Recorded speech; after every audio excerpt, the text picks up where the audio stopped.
So welcome to our very first behind the scenes video, showing you exactly what I get up to whilst I'm on my travels, either consulting or running events for the coaching community.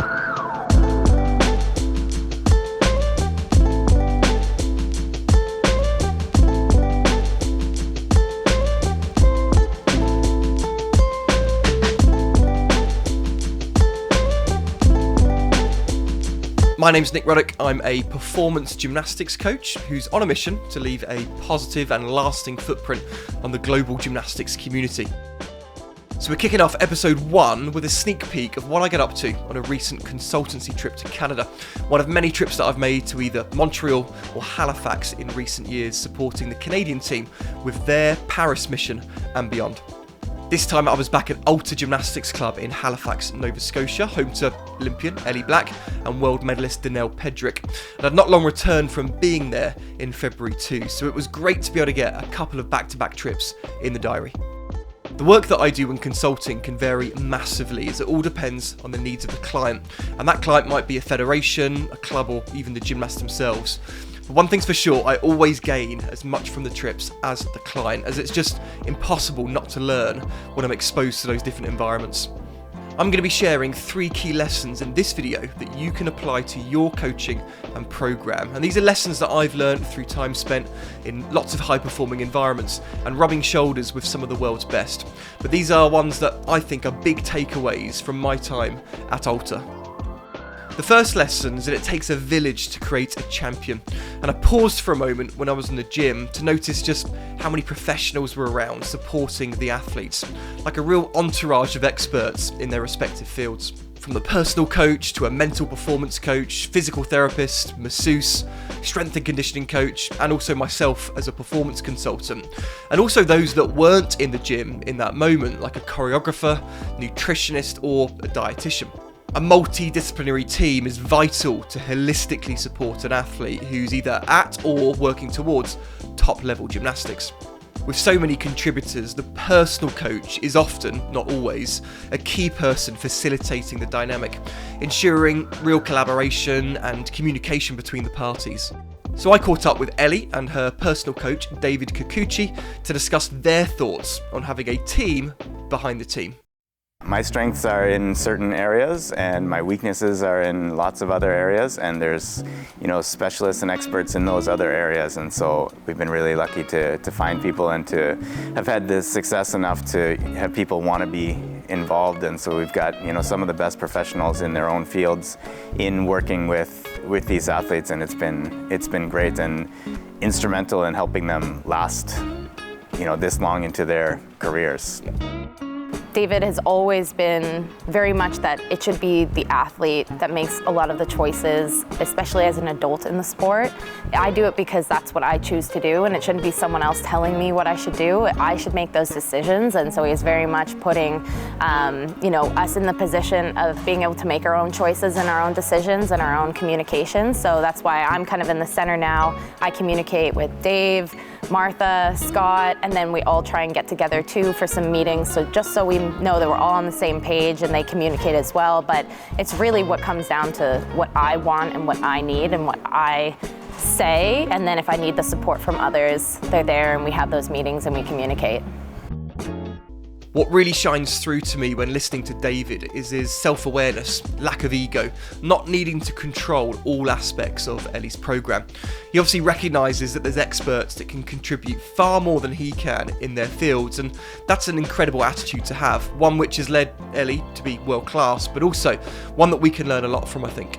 Now, whilst I think we can all agree that having a support team around the gymnast is desirable, the reality is that just most clubs don't have the resources to do that, which is fair, but the opportunity still exists to partner or connect with individuals and organisations.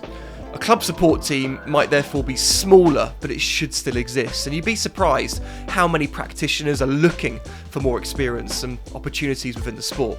So just make sure that you're proactive at creating those connections and relationships, something that's never been easier to do. An area of support that's been pivotal in Ellie's journey is the role of strength and conditioning outside of the gymnastics environment. She's really a poster girl for the modern approach to gymnastics physical prep, which adopts a hybrid model of sport-specific gymnastics preparation and general athletic development. Many years ago, I was consulting in Australia and had the pleasure of watching a high-level women's volleyball team completing a strength and conditioning session. I tell you, I was in absolute awe of their strength, their power, their athleticism. It was in that moment that I actually realised the role that S&C plays in athletic development. Sometimes you have to see how high-level athletes train, I think, in order to actually get it. And for those of you that have yet to get outside your four walls much and see many more performance sports environments, you might not yet have had that same light bulb moment. And the key takeaway here is to get outside your four walls and be a fly on the wall in as many of these high-performing environments as possible. And if you don't know what they're like, you just can't create it yourself. Of course, since that realisation, I've had the privilege of working alongside many great nations, and strength and conditioning has been a key asset to many of their programmes. I asked David, Ellie and her strength and conditioning coach, Scott Wilgris, about their perspective too. In some different ways, with strength in particular, we work with Scott Wilgris, and I'm happy enough just to let him have full reign, and I don't go to those sessions for the most part, and I give the schedule of the year, and here's where we're trying to peak, and here's where we're doing routines, and it would be useful to work on endurance here and power here and speed here, but I just leave them to it. And for me, that's nice to not have to be involved in so many things. And then for the athletes, I think it's nice too to have a separate space to be able to do different things, and it keeps it maybe fresher. When I was younger, it was just conditioning in the gym and doing all our physical prep here. But as I got older, and especially as you learn harder skills and you're trying to prepare your body and be ready for all the impact that comes, the strength and conditioning became a huge part of my preparation. So working with Scott, being able to try different exercises to try and help me to be at my best here, whether it was sprint training for vault, whether it was doing explosive, dynamic movements to help with my power, or if it's just building strength, so I'm able to handle all the load that goes through our bodies as we're doing our gymnastic skills and landing with all that force through us. So being able to lift heavy weights and be able to prepare my body to handle that force has become something that is very important in my gymnastics training, and I go there twice a week. I work with Scott, and he's been phenomenal working with David as well to collaborate and really look at what I need, what the specific little pieces that I need to improve on are, and how we can use the strength and conditioning gym to then help me to be better in the actual gymnastics club. I would say that the strength and conditioning takes a lot of my actual conditioning and strength preparation, and then when I'm in the gymnastics club, all the reps and the skills that I'm doing on the actual apparatus is then building my conditioning for those skills. And we will still do a little bit of specifics here in the gym, but that's just a little bit of maintenance, or if there's anything really skill specific that we're working on, that will be here. But my main chunk of actual conditioning comes from my strength and conditioning program, and it actually allows me to have more time in here to focus on the gymnastics, which is great. Ellie and I started working together just before the London Olympics. She initially came to us here at the Sport Institute because she had an injury. She had a toe injury, and I think her coach, Dave, had worked with us before as an athlete himself, and so had a bit of knowledge of what we were going to do from an S&C or strength conditioning perspective. Dave and I would actually work together on our yearly training plan. So Dave would let me know, what the focuses are in the gymnastics gym, month by month essentially, in the preparation for World Championships or for the Olympics, depending on the year. And then I would kind of build in the strength conditioning focuses phase by phase to go along with that. And like I said, in that first 4-year cycle, the lead up to the Rio Olympics, I would say we worked together on talked on a regular basis. And Ellie as well. I mean, at that time, Ellie was going from being a 16-year-old in London to a 20-year-old in Rio, and she became a bigger part of the conversation as well during that phase. And at that time, we really pushed, from a strength conditioning perspective, we started to really push strength, speed, and power in the weight room. By strength, I mean the ability to lift an external load, exert force against an external load, in really layman's terms, like lift heavy stuff in the gym. which we felt was important because that's something that doesn't traditionally happen in a gymnastics setting, right? There's a lot of strength, endurance, body weight strength, that sort of stuff would often would obviously happen in a gymnastics setting. So we were supplementing the gymnastics training with the stuff in the weight room from a strength aspect. And there's lots of research that exists to suggest that strength has a protective mechanism against injury. So that was the thought process at the beginning. Another early thing that I found when going to the gymnastics gym and watching Ellie is she's a powerful athlete by nature. She, whether she came here or not, she was going to be, fast and powerful. On the vault runway, one of the very first things I saw was her running, and it was almost like a zigzag. Each step, you weren't really sure which direction it was going to go in because there was all this power, but the running technique was a little bit off, I guess is the best way to put it. So we initially, and we were lucky at the time to have a sprints coach that worked here, and Ellie and Mike is his name, worked together on some more like traditional track running technique. And so with the work with Mike, and then my continued work after that with Ellie on, just dialing in her arm mechanics, her knee drive, and her body positioning during sprinting, we noticed that her vault runway ended up being a very straight line and a really repeatable speed. Like she would be essentially approaching the board at the exact same speed 15 times in a row, which is probably really good from you hit the board, you know what you're gonna get from that. So that's the speed aspect. And then the other aspect that we work on here, gymnastics training itself has a lot of plyometric style training, a lot of jumping, a lot of landing.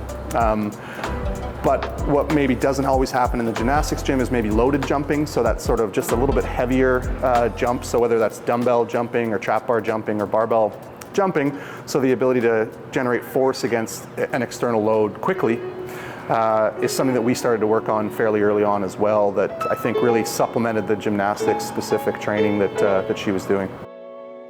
So by now, hopefully you recognise the benefits of incorporating strength and conditioning into your athletes' programmes in order to reduce injury, increase longevity and maximise performance. But for many coaches, that's a foreign concept, so I made sure to ask the questions about how to get started. My advice to a gymnastics coach who is interested in getting into strength conditioning but not really sure how to start or how to go about it would be to spend a little bit of time, and I know that is time, with that strength coach or with a strength coach to have the conversations about what you're hoping to get out of the strength program.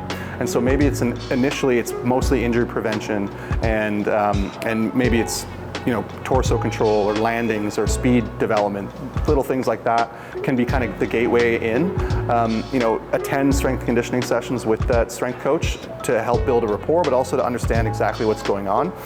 I think it'd be important for a gymnastics coach to attend the strength sessions early on and have those conversations, but also invite the strength coach to the gymnastics gym to come check out the training that you're doing so that they know things that they shouldn't double up on, or that they shouldn't be trying to reinvent the wheel when it's already happening in the gymnastics setting on a day-to-day basis.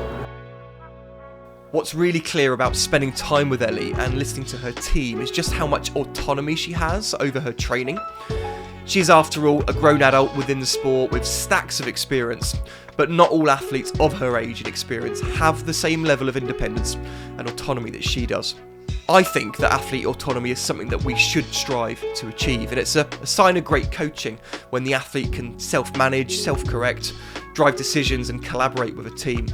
Of course, the athlete relationship doesn't start that way, and young or inexperienced athletes have different needs, but it should ideally evolve to that stage, and I explored this topic as well with Ellie and David.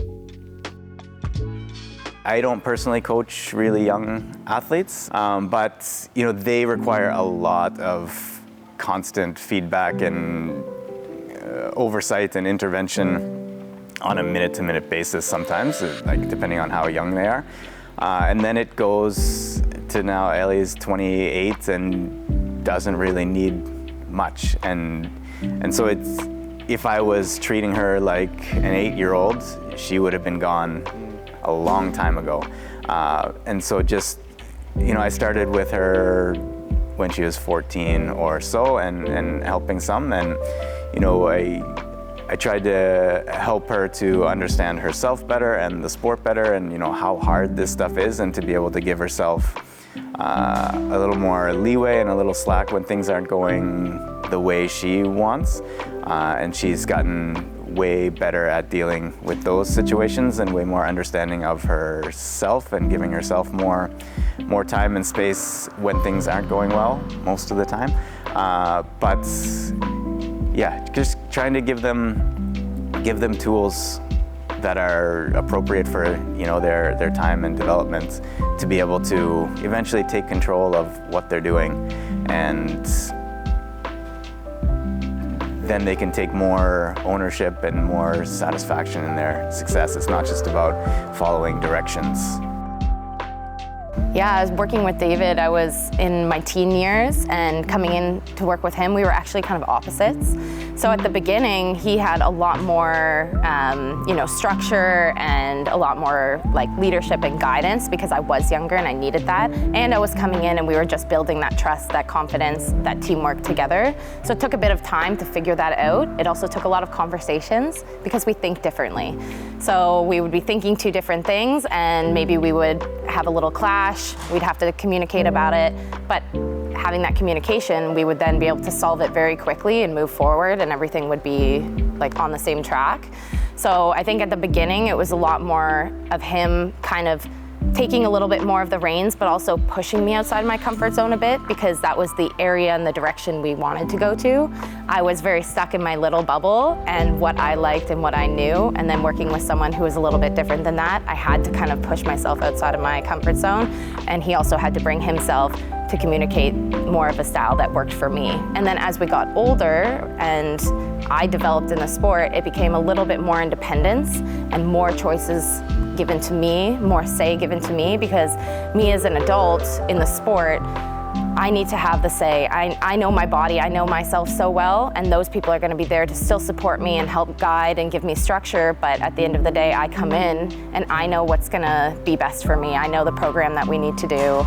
And if I need that support, he's there, I can ask for it. So he's kind of transitioned into more of a step back approach and someone who's there to help and support and guide, and also find those other people around to help come in and fill those gaps that he doesn't necessarily have himself the information, and ask for help elsewhere. But a lot of it has just become, this is my career, my choice to be here, something that I'm very passionate about. And if it's something that you want to do, you should also have the say in that. So it has transitioned a lot into that, and the communication factor is still there for sure. I think that's the most important.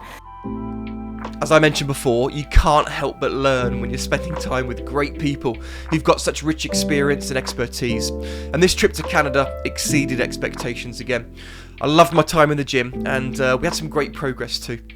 Thanks for watching. If you've enjoyed this video, please like and subscribe to the channel so you stay updated with our future content, and let me know in the comments what the biggest takeaway was from watching.